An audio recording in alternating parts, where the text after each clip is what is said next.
Bismillahirrahmanirrahim. Assalamu alaikum dear students. Hope you will all fine. Today we are going to be starting the next topic, that is law of mass action. Before starting the law of mass action, दो चीज़ें जो आपने पहले से ही पढ़ी हैं उसको हम लोग देख लेते हैं, गो थ्रू कर लेते हैं. The first thing is rate of chemical reaction.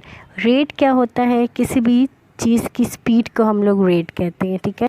तो रेट ऑफ केमिकल रिएक्शन का क्या मतलब हुआ कि जिस स्पीड से केमिकल रिएक्शन प्रोसीड कर रहा है तो वो उसका होगा रेट ऑफ केमिकल रिएक्शन. जो दूसरी चीज़ है वो है एक्टिव मैस. एक्टिव क्या होती है? कोई भी चीज़ जो कि किसी भी काम में टेक पार्ट कर रही होती है उसे हम लोग कहते हैं इट इज़ एक्टिव. तो एक्टिव मैस का क्या मतलब हुआ? किसी भी रिएक्टेंट का वो मैस जो कि केमिकल रिएक्शन में टेक पार्ट कर रहा होता है उसे हम लोग कहते हैं active mass. For example suppose करिए हमारे पास केमिकल रिएक्शन है, like 2 moles of hydrogen when react with oxygen they form 2 moles of water. अब यहाँ पे देखें 2 moles ऑफ हाइड्रोजन रिएक्ट कर रही हैं 1 mole ऑफ ऑक्सीजन के साथ. तो हाइड्रोजन का एक्टिव मैस क्या होगा? 2. क्योंकि हाइड्रोजन के जस्ट 2 moles जो हैं वो इस केमिकल रिएक्शन में टेक पार्ट कर रहे हैं. इसी तरह ऑक्सीजन का जो एक्टिव मैस होगा वो 1 होगा, क्योंकि ऑक्सीजन का जस्ट 1 mole जो है वो इस केमिकल रिएक्शन में टेक पार्ट कर रहा है. तो वो मैस जो कि केमिकल रिएक्शन में टेक पार्ट कर रहा होता है उसे हम लोग कहते हैं एक्टिव मैस. लाइक सिंपल सी एग्जांपल ले लेते हैं. हमारे पास ब्रेड है, इसमें से हमने स्लाइस लेनी है जिसका हम लोग सैंडविच बनाएंगे. तो वो स्लाइसिस जो कि जस्ट सैंडविच बनाने में यूज़ होंगी हम लोग कहेंगे कि जस्ट वो ही एक्टिव मैस है जो कि सैंडविच बनाने में यूज़ हुआ है. लाइक हमारे पास स्लाइसिस थे 10, उसमें से जस्ट 2 यूज़ हुए हैं, तो 2 क्या होगा? Active mass. और एक्टिव मैस को हम लोग मोलर कंसंट्रेशन भी कह सकते हैं, ठीक है. मोलर कंसंट्रेशन किसी भी रिएक्टेंट की या प्रोडक्ट की कंसंट्रेशन को एक्टिव मैस शो करता है और इसको हम लोग मोल पर डेसीमीटर क्यूब में लिखते हैं.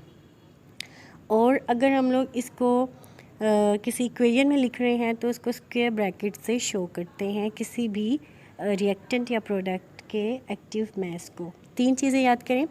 एक्टिव मैस को हम लोग कंसंट्रेशन कहते हैं, इसका यूनिट या इसको रिप्रेजेंट करते हैं मोल पर डेसीमीटर क्यूब से. डेसीमीटर पर डेसीमीटर क्यूब क्यों? अगर आप दरमियान में मोल डिवाइडेड बाय डेसीमीटर क्यूब लिखते हैं तो ये प्लस में आएगा, लेकिन अगर दरमियान में डिवीजन फॉर्म नहीं लिखते तो फिर हम लोग इसको माइनस लिखेंगे पर डेसीमीटर क्यूब को.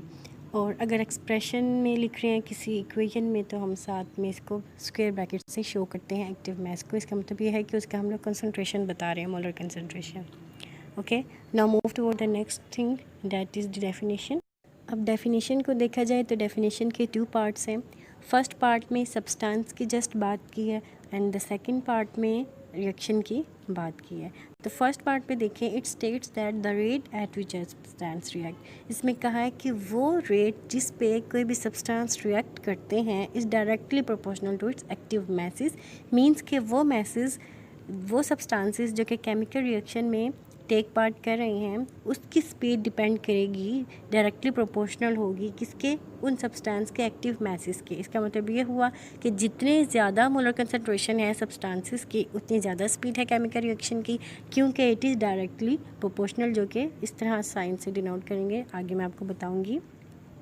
दूसरा पार्ट में ये बताया गया है कि the rate at which reaction proceeds is directly proportional to the product of the active message of the reactant. और वो रेट, वो स्पीड जिसमें रिएक्शन प्रोसीड कर रहा है वो किसके डायरेक्टली प्रोपोर्शनल है? एक्टिव मैसेज के प्रोडक्ट के. आपने मैथ में मल्टीप्लिकेशन किया होगा, ठीक है, उसको क्या कहते हैं? प्रोडक्ट, ठीक है. तो कोई भी रिएक्टेंट है उनके एक्टिव मैसेज के प्रोडक्ट के डायरेक्टली प्रोपोर्शनल. लाइक हमारे पास एक्टिव मैस, ये हमारे पास एक इक्वेशन है A + B, ये रिएक्टेंट है और प्रोडक्ट क्या है? C + D. When they react together they form C + D. तो अब क्या है कि सेकंड में ये बता रहे हैं कि उस रेट में जिसमें ये रिएक्शन प्रोसीड कर रहा है वो किसके डायरेक्टली प्रोपोर्शनल है? इन रिएक्टेंट के प्रोडक्ट में. मीन्स के कैसे लिखेंगे? इनका प्रोडक्ट होगा A और B, मिड में कोई साइन नहीं आएगा क्योंकि प्रोडक्ट की बात की हुई है, मल्टीप्लिकेशन की बात की हुई है. और एक्टिव मैसेज को किस तरह शो करते हैं?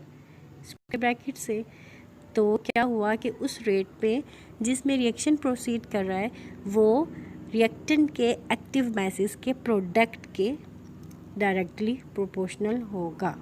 ओके, आज के लेक्चर में हमने लॉ ऑफ मास एक्शन का जनरल कॉन्सेप्ट को अच्छे से पढ़ लिया है। ठीक है, रेट ऑफ केमिकल रिएक्शन क्या होता है इसको देखा है, एक्टिव मास को अच्छे से समझ लिया है। ठीक है, उसके बाद डेफिनेशन पढ़ ली। अब जो नेक्स्ट है इसका केसी एक्सप्रेशन, इक्विलिब्रियम कांस्टेंट, वो मैं नेक्स्ट वीडियो में आपको बताऊंगी, क्योंकि अगर मैं यहीं पे बताती तो वीडियो बहुत ज़्यादा लेंथी हो जाती और आप बोर हो जाते। ठीक है, तो इसलिए नेक्स्ट वीडियो देखने के लिए, अभी ये कंप्लीट नहीं हुई, इसका पार्ट हाफ पार्ट रहता है जिसमें केसी की एक्सप्रेशन हमने फाइंड आउट करनी है। वो फाइंड आउट करने के लिए, समझने के लिए नेक्स्ट वीडियो है केसी एक्सप्रेशन के नाम से, लॉ ऑफ मास एक्शन के नाम से, वो देखें। अब तक के लिए इतना ही। वीडियो अच्छी लगे तो लाइक करें, मेरे चैनल को सब्सक्राइब करें और बेल आइकन को भी प्रेस कर दें ताकि आने वाली वीडियो की नोटिफिकेशन आपको मिल जाए। अल्लाह हाफिज़।